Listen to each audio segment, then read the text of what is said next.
Hey guys, Jeremy here. Megan actually took the kids out of the house today, so I decided to do a video breaking down all the numbers. We're going to look at the last 10 years of our life, all the major decisions that allowed us to take a $10,000 investment and turn it into a $1.4 million portfolio of real estate.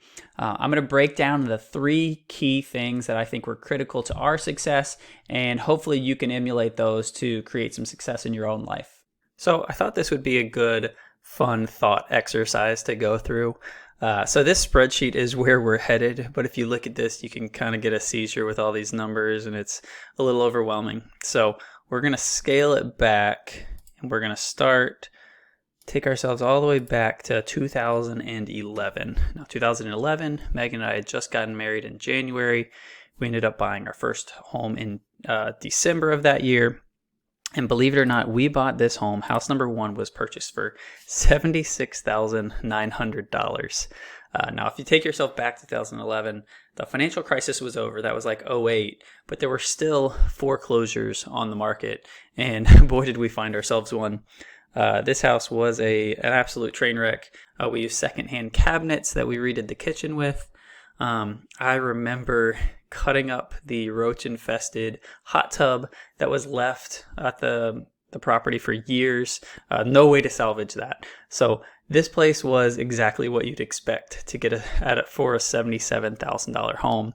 But we ended up making it our home. And actually, here I brought the proof here. December 2011, contract sales price right here, $76,900. We had earnest money of $1,000 and cash from borrower at closing was $94.36. So that's where I get my $10,000 from. We actually had a seller contribution of $1,000 too. And you can see this was a Wells Fargo foreclosure because they were available in that time. So house number one, we started off, we put 10% down. I wasn't making much money at that point in time. I actually had a second job to afford the down payment. And at that point in time, I still had the mindset that, hey, I'm going to go pay this property off. So that's why I put more down. I actually would have put less down now if I knew what I know now. But it worked out for us. So that's how we got started with a $77,000 house that we did a lot of work to. So fast forward, we'll say 2 years. 2012, we did a lot of work. I actually talked the bank, or I go to the bank and refinance our loan, and they appraised the home at 125 at that point in time because we've updated everything, made it nice. So I'm able to get a $25,000 equity line. So if you start looking at these top lines, these are our purchase costs. This line will all be negative, line number 2. Line number 3 will all be positive. It's either our cash flow from renting the property out, or loan proceeds like that $25,000 equity line in 2012. So, and then as you go down, this is the annual total, and then this is the running total. So you take this $10,000 in the hole plus this 25 grand, and now we're 14 grand in the positive. So that's how that works up there. So you can see our house is appreciating. These values we've taken from Zillow, if you're curious.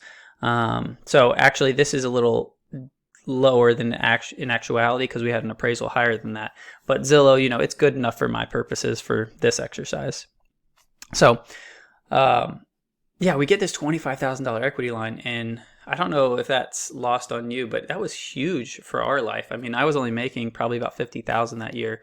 I had transitioned from sales to underwriting, and I remember my salary actually halfway through the year bumped up to $60,000. So we're still talking half of what I made an entire year that I have access to. So this is my first point in how to make sure to set yourself up for success in real estate. And that is, you've got to delay gratification in some situations.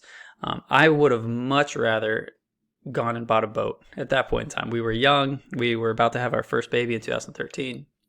We would have had a great time with the boat. But if I would have chosen to go that route, we would not be nearly where we are in terms of financial freedom as we are now. And even delaying gratification prior to our first purchase, me working that second job, I don't budget much now. It's kind of an admission of guilt there, but I don't budget much now. But at that point in time, man, I was really I remember dividing up transactions in Mint we would have like Publix transactions for $150 or something, and I would go through the hassle of categorizing or splitting them out to like, all right, these are household goods, these are perishable items, that kind of stuff. So we definitely kept a tight eye on our budgets in the beginning, delaying gratification towards the end. Now we don't have to do that. So that's my first point. Try to delay gratification if you can. It is worth it to get started. As you move forward, in 2013, we decide to purchase our second home. Again, this one, we ended up putting $12,400 down. I've got all their settlement statements here because, I kept them, so I figured I should share them. So here you go. 2013. Again, this was the only other foreclosure we bought. They were still available in that time. Deutsche Bank. So we did get another good deal on this property for $160. Ended up being cash to close about $9,000 plus our $3,300 down payment, which is where I got our $12,000 purchase cost here. But you can see we also start to see rental revenue coming in. So that's going to offset those closing costs a little bit. It's not super significant, another $1,000 a year, but it's something, and those things start to add up. Fast forward a little bit more. 2014, I decided to take a crazy jump career-wise, go do commercial real estate. So we actually have to move out of that nice new house that we just purchased, and because the commute was too long. So we ended up going closer to downtown. I needed to be closer to my office. So we ended up renting a property that we loved. And that was 2014 and 15 where we moved. We rented down there, and we ended up renting both of our places out. So now you've got some cash flow coming in. And let me expand this out too. So house number 2, we bought this year. You can see the appreciation per year. This stuff's starting to really snowball for us.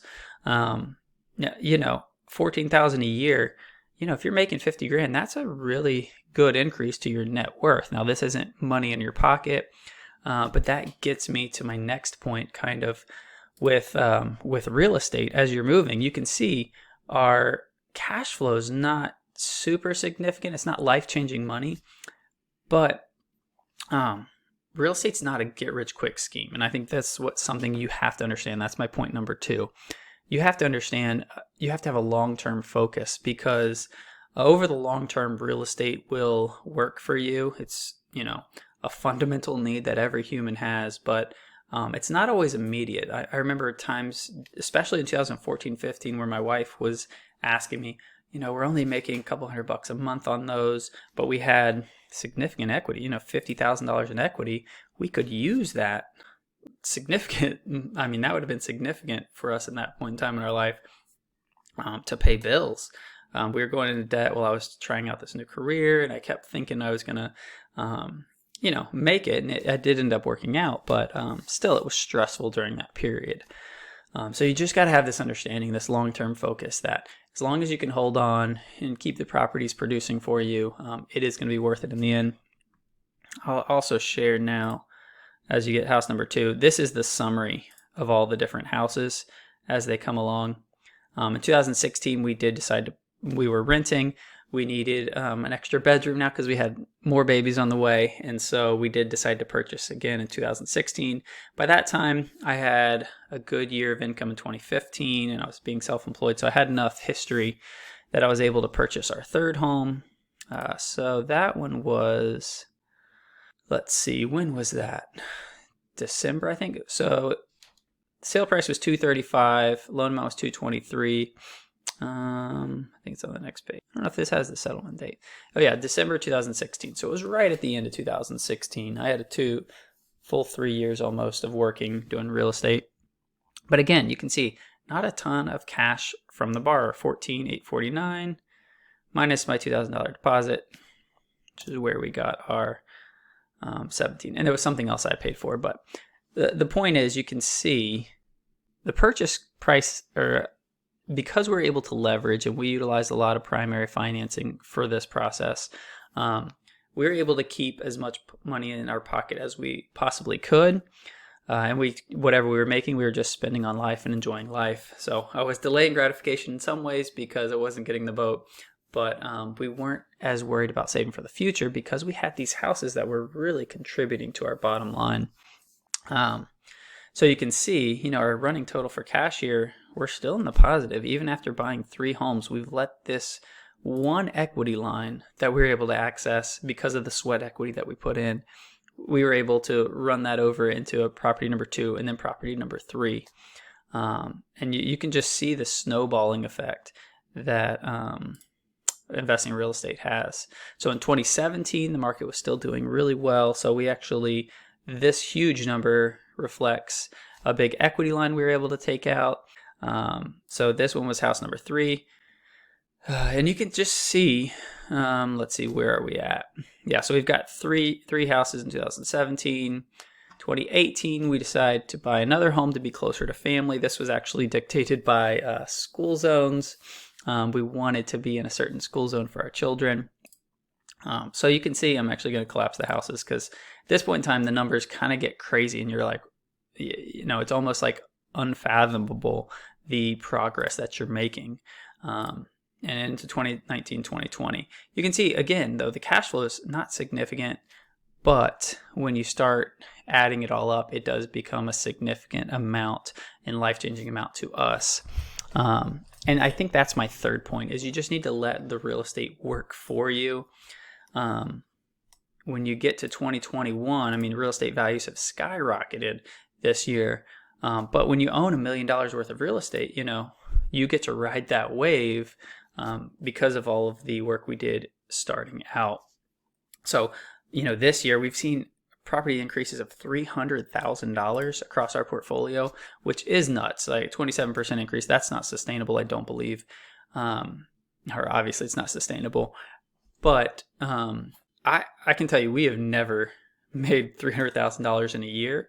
But we've seen our net worth increase that much this year because we own assets. And there's a fundamental difference when you own assets versus people that don't own assets. So this is kind of step by step everything we did to put in 10 grand essentially. And now we've got essentially $1.4 million worth of real estate step by step. We bought 4 homes to do that. We should be closing on our 5th home hopefully this month. And again, we're going to be using our equity lines to do that. And then hopefully in the next 6 months, we have plans to take a little bit of this equity out to purchase another property just purely for investment purposes. So if you have any questions about this, leave them in the comments below. This is my first YouTube video, so I'm going to try to do some infographics on here. And let me know if you have anything else you'd like to hear. I guess one thing I would say, and I hear it from a lot of people, is did I miss the boat? Is it too late to invest in real estate? The market's so crazy and hot. And I would say, I think the best time to get started is now or whenever you can. Real estate does snowball. I pulled up this chart from Fred, which is the Federal Reserve of Economic Data or something like that. But they compiled data for us from Census, Bureau of Labor Statistics, all different places. But you can see this is the median sales price of homes sold in the United States from 1963 up to 2020 was the latest, I think. Yeah. So you can see this chart. And I mean, this is 20 years past before I was even born. So the last 60 years, anyone that's ever bought real estate, as long as they've held on to it. Now, if you bought right here in the financial crisis and panic sold during one of these downturns, you might not have liked real estate. But as long as you're buying it, as long as you have a plan for this real estate and you're not planning to try to make money quickly, get rich quick scheme, you will be fine with real estate. Anybody that bought in the last 60 years is going to be happy that they purchased real estate because they have a growing asset that can provide cash flow for them. You can see even during this crisis, if you bought any of this time, like, it's not that real estate was that crazy. It's just that we had this kind of bubble and it kind of popped and now we're going back up and it's kind of just still following the general trend. So I don't see this changing. Obviously, no one knows exactly what's going to happen in the market. And so if you think that it's going to pop, then wait on the sidelines. But you might just be waiting on the sidelines and watching asset prices continue to rise. So I'm a much bigger proponent of just taking action as soon as you can. So just to wrap everything up nicely for you real quick, first key I would say is delay gratification. The second one, real estate is not a get rich quick scheme. Have a long-term investment plan. And then the third is let real estate work for you. Leverage your finances, leverage the asset itself. As you look at this portfolio and its growth, I mean, as you look at each one of these properties, you can see that as they go on, now all 4 of these properties are working for us, and they're going to continue. I could model this out for the next 30 years because I'm going to have all 4 of those properties working for us from now on. And if you followed our journey at all, the mindset is really simple. We're not worried about the future because the average American pays about 25% of their income in housing. So as long as we own 4 homes, our rent income should theoretically allow us to live the average American life, which is what we're after. And so now we have that freedom knowing that our future is set. That rents are going to rise with the cost of living. So our cost of living is going to rise with that as well. So we're no worries about the future. So hopefully you found this interesting. If you did follow along, we're going to get this thing started. This is probably going to be kind of a janky YouTube video compared to some of the professional things, but I don't think it matters. We're more about the substance, hopefully. So follow along. Megan and I are going to try to tag team. We're all about leverage. We're leveraging digital assets in her business, info products, and my real estate products. Physical leverage with the physical houses, and then financial leverage with the loan. So we're going to try to teach people to do what we've done because we're just loving life and we want to share that with others. It's been so fun. So follow along for more.